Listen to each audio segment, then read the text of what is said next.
Welcome back guys. स्वागत है आपका हमारे चैनल में। आज हम लोग कंटिन्यू करने वाले हैं हमारे बी फार्म के 5th सेमेस्टर के इंडस्ट्रियल फार्मेसी 1 के पहले यूनिट का टॉपिक, जिसका नाम था रिफॉर्मुलेशन, जिसमें हमने फिजिकल प्रॉपर्टीज पढ़ ली थी। आज हम लोग पढ़ने वाले हैं केमिकल प्रॉपर्टीज। केमिकल प्रॉपर्टीज में हम लोग पढ़ेंगे ऑक्सीडेशन, हाइड्रोलिसिस, रिडक्शन, रेसिमराइजेशन, है ना। ये सारी जो चार टॉपिक्स हैं जो बहुत ही सिंपल और बहुत ही इंटरेस्टिंग है, वही हम लोग पढ़ने वाले हैं। तो शुरू करें ऑक्सीडेशन से। तो ऑक्सीडेशन में क्या होता है, इसमें जो होता है ड्रग जो डिग्रेड हो जाती है जब वो एटमॉस्फेरिक ऑक्सीजन के साथ एक्सपोज होती है। ठीक है। It leads to the degradation of the drug product, loss of activity of formulation of harmful या टॉक्सिक बाय प्रोडक्ट। जब हमारा ड्रग एटमॉस्फेरिक ऑक्सीजन के कांटेक्ट में आता है तो वो डिग्रेड हो जाता है, अपनी एक्टिविटी को खो देता है या तो हार्मफुल टॉक्सिक प्रोडक्ट बना लेता है। केमिकली अगर देखा जाए तो इसका मतलब होता है addition of oxygen and removal of hydrogen, है ना। कहाँ गया ब्रश, ये रहा, हम लोग ये पॉइंट पढ़ रहे हैं। ठीक है, addition of oxygen and removal of hydrogen.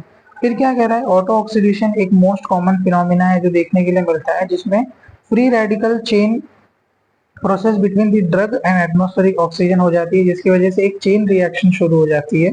और इसके लिए कॉन्सेंट्रेशन ऑफ ऑक्सीजन इतना इम्पोर्टेंट नहीं है।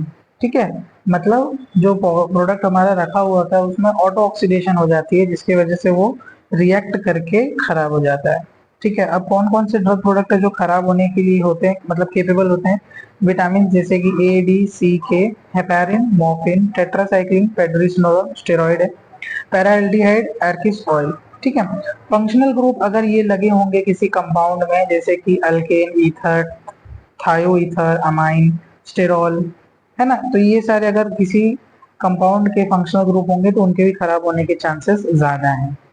अब फैक्टर्स क्या अफेक्ट करते हैं ऑक्सीडेशन को, हम लोग देख लेते हैं।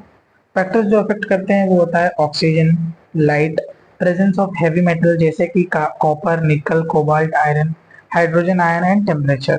ठीक है। ऑक्सीडेशन सेंसिटिविटी टेस्टिंग जो होती है वो बल्बिंग एयर के थ्रू की जाती है, जिसमें हम लोग हाइड्रोजन पेरोक्साइड को ऐड करते हैं तो हमको पता चल जाता है कि कितना ऑक्सीडेशन सेंसिटिव है ये कंपाउंड। ठीक है। अब ये तो बात हो गई कि ऑक्सीडेशन क्या होता है और कैसे खराब होता है। अब अगर हमें इससे बचाना है तो हम बचाएंगे कैसे। ऑक्सीडेशन से बचने के लिए हम सबसे पहले हमारे प्रोडक्ट के अंदर ऑक्सीजन के कंटेंट को कम कर देंगे।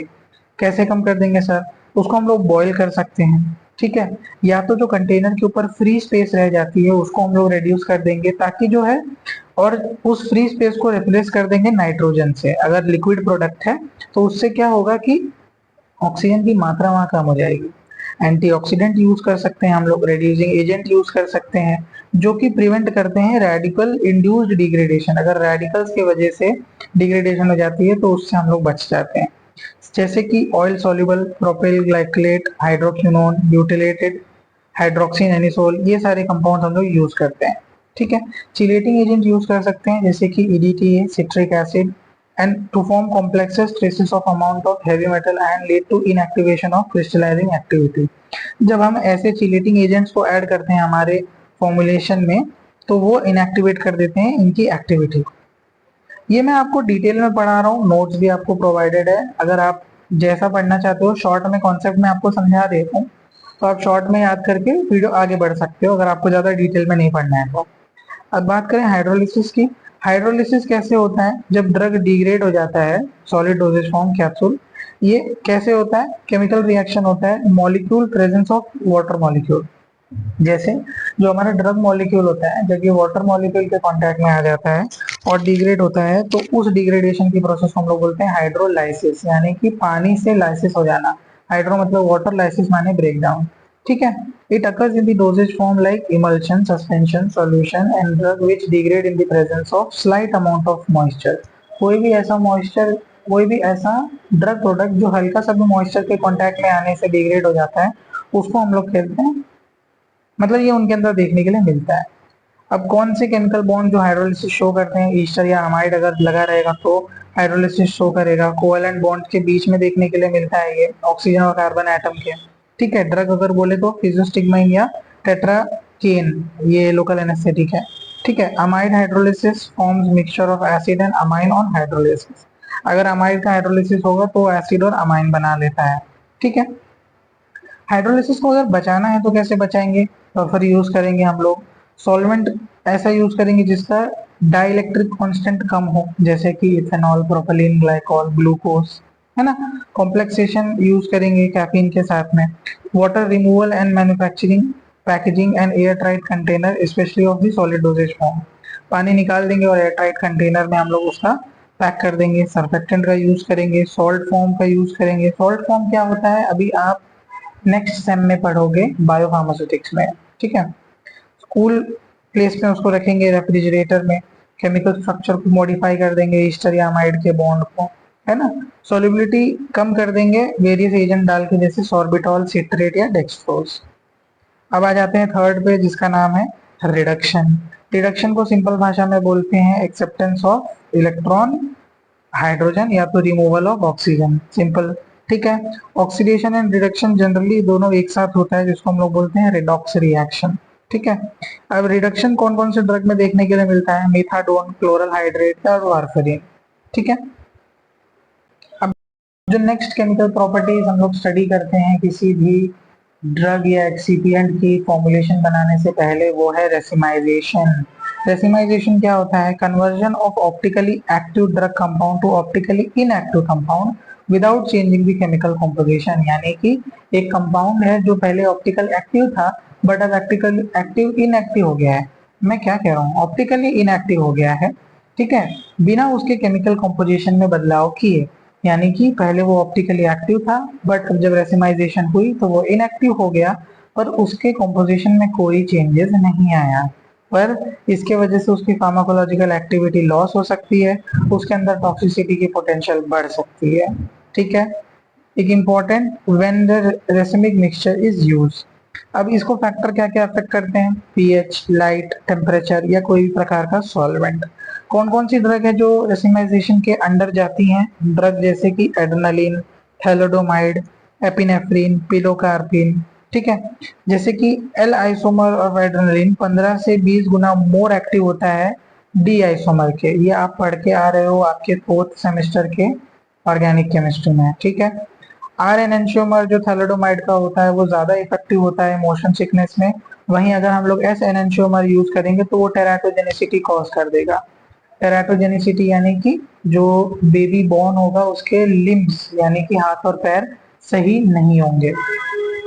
अब रेट ऑफ रेसिमाइजेशन डिपेंड करता है कि केमिकल स्ट्रक्चर के अंदर कंपाउंड में ग्रुप कौन से अटैच है, असिमेट्रिक कार्बन एटम कितने हैं, कायरल एटम कितने हैं, हीट, लाइट या प्रेजेंस ऑफ कैटलिक हाइड्रोजन या हाइड्रोलिसिस हाइड्रोक्सिल आयन, ठीक है। देखो बहुत सिंपल सिंपल में याद रखना, ऑक्सीडेशन में क्या हुआ, रिडक्शन में क्या हुआ, है ना, रेसिमाइजेशन में क्या हुआ, ऐसे करके आप सिंपल उसको याद कर सकते हो। अब बात करते हैं पॉलीमराइजेशन की। पॉलीमराइजेशन सिंपल सी बात है, जब ये डिग्रेडेशन कब होता है, जब एक या एक से अधिक मॉलिक्यूल कंबाइन करके एक लार्ज कॉम्प्लेक्स बना लेते हैं, तब उसको हम लोग बोलते हैं पॉलीमराइजेशन। जैसे कि shellac on ageing undergoes polymerization which prolongs the disintegration time and dissolution time.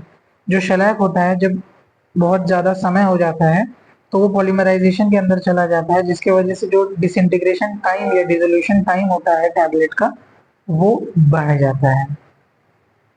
Darkening of glucose solution due to polymerization, अगर ग्लूकोज सोल्यूशन को हम बाहर रख देंगे तो वो डार्क होने लगता है, उसका कारण भी जो होता है वो पॉलीमराइजेशन ही होता है। अब बात करते हैं एक बहुत इंटरेस्टिंग टॉपिक की, इसका नाम है फोटोलाइसिस।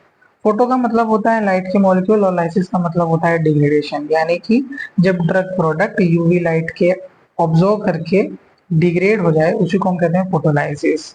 वेरियस डिग्रेडेशन रिएक्शन देखने के लिए मिलते हैं जैसे कि oxidation, reduction, ring arrangement, modification of polymerization, absorption of particular wavelength. यानी कि अगर हमारा कोई कंपाउंड है, मैं ड्रॉ करके दिखा देता हूँ, ये हमारा कंपाउंड था इसमें बीकर में, जब यहाँ से ये सनलाइट को ऑब्जॉर्व करता है तो ये ऑब्जॉर्व करने के बाद बहुत सारी चेंजेस शो करता है, उसी और चेंजेस शो करने के बाद डिग्रेड हो जाता है, इसी को हम कहते हैं फोटोलाइसिस। यानी कि लाइट से जब specific range of UV light compound में पड़ती है तो वो डिग्रेड हो जाता है, उसी को हम कहते हैं फोटोलाइसिस।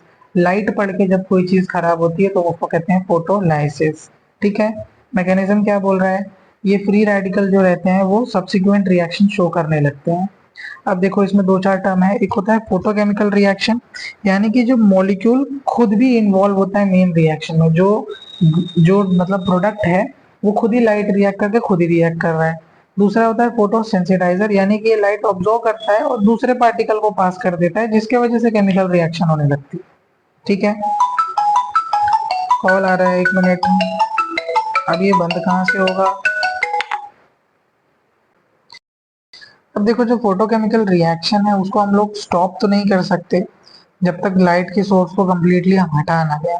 ठीक है, order of photochemical reaction can be any zero order, first order या सेकेंड ऑर्डर हो सकता है। मतलब अब हो सकता है ना कोई पूछने लगे कि भाई वो जो रेट से खराब होती है वो कौन सी रेट फॉलो करती है, तो वो कोई भी रेट फॉलो कर सकती है। अच्छा सर, कौन कौन सी ड्रग है जो फोटोलाइटिक डिग्रेडेशन के अंदर जाती है? ड्रग जो डबल बॉन्ड केपेबल करती है और यूवी लाइट को ऑब्जॉर्व कर लेती हैं, जैसे कि ascorbic acid, riboflavin, folic acid, cyanocobalamin, है ना, पेड्रीसोलोन, लिफिडिपिन, ये भी हार्ट की दवा है हमारी। अब हमको प्रिवेंट करना है सर, हमको फोटोलाइसिस को प्रिवेंट करना है, तो एम्बर कलर बॉटल यूज करो। आपने देखा हो जगह जो ब्राउनिश कलर की बॉटल होती हैं उनको इसीलिए यूज करते हैं हम लोग।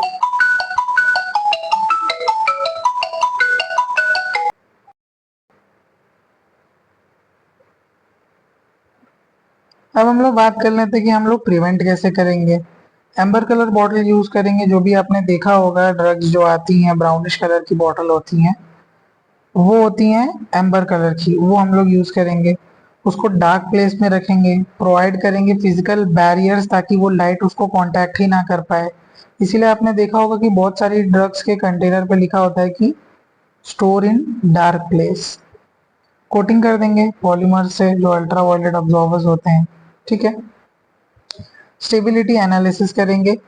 ठीक है, to ascertain new drug chemical stability, stability needs to be asserted as a product and intent for oral delivery must be avoided from highly acidic environment of the stomach to impact pH, drug stability should be evaluated. अब ये क्या कह रहा है कि जो भी नया ड्रग बनती है उसकी हमको स्टेबिलिटी देखनी जरूरी है। ठीक है, टाइप्स ऑफ, अभी क्या कह रहा है कि सॉलिड स्टेट स्टेबिलिटी होती है जो रिएक्शन जैसे कि हाइड्रोलिसिस, ऑक्सीडेशन, फोटोलाइसिस, एसिमिलाइजेशन, ये सब जो होती है ये स्लो होती हैं किसी भी सॉल्यूशन में। ठीक है, factor affecting solid state stability क्या बोल रहा है कि light, temperature, humidity, oxidation, polymorphic change, ये सारी चेंजेस जो होते हैं ये अफेक्ट करते हैं सॉलिड स्टेट की स्टेबिलिटी को। अमॉर्फस मटेरियल जो होता है वो लेस स्टेबल होता है देन क्रिस्टलाइन। अब बात करते हैं हम लोग सॉल्यूशन स्टेबिलिटी की।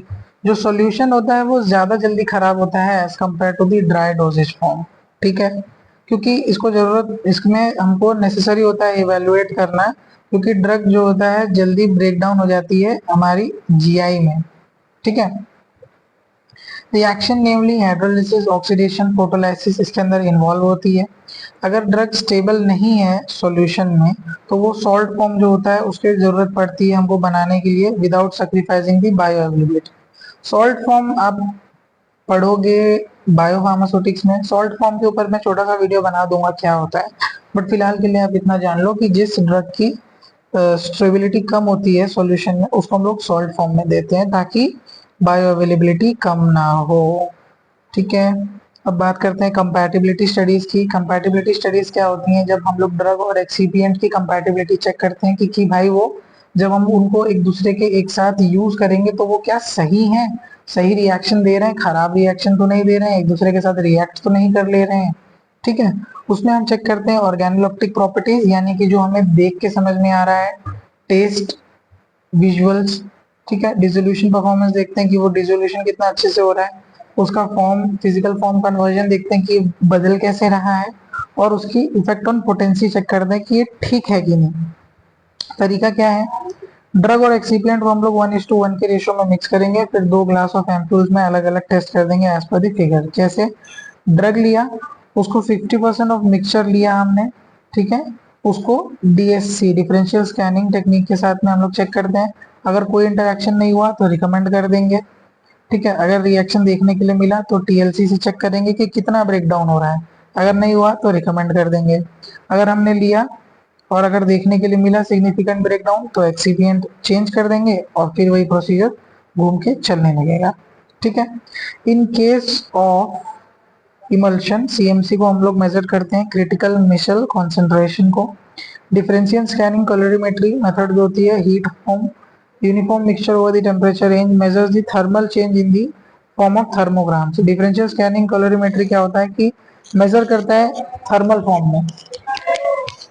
उसके बाद क्या बोल रहा है कि drug and excipients are expose to all degradation pathway including temperature oxidation hydrolysis and light performing all the stage to ensure the stability in all the situations. तो ये थे हमारे प्री फॉर्मुलेशन के फिजिकल और केमिकल प्रॉपर्टीज जिसको हम बोलते हैं फिजियोकेमिकल प्रॉपर्टीज। तो ये प्रॉपर्टीज को हमको पढ़ना जरूरी होता है बिफोर मैन्युफैक्चरिंग और फॉर्मुलेटिंग अ ड्रग। ठीक है। हमने फिजिकल फैक्टर्स देख लिए, हमने केमिकल फैक्टर्स देख लिए। तो आज के लिए इतना ही। हम लोग मिलेंगे आपके नेक्स्ट वीडियो में नेक्स्ट यूनिट के साथ। ठीक है। Till then bye bye.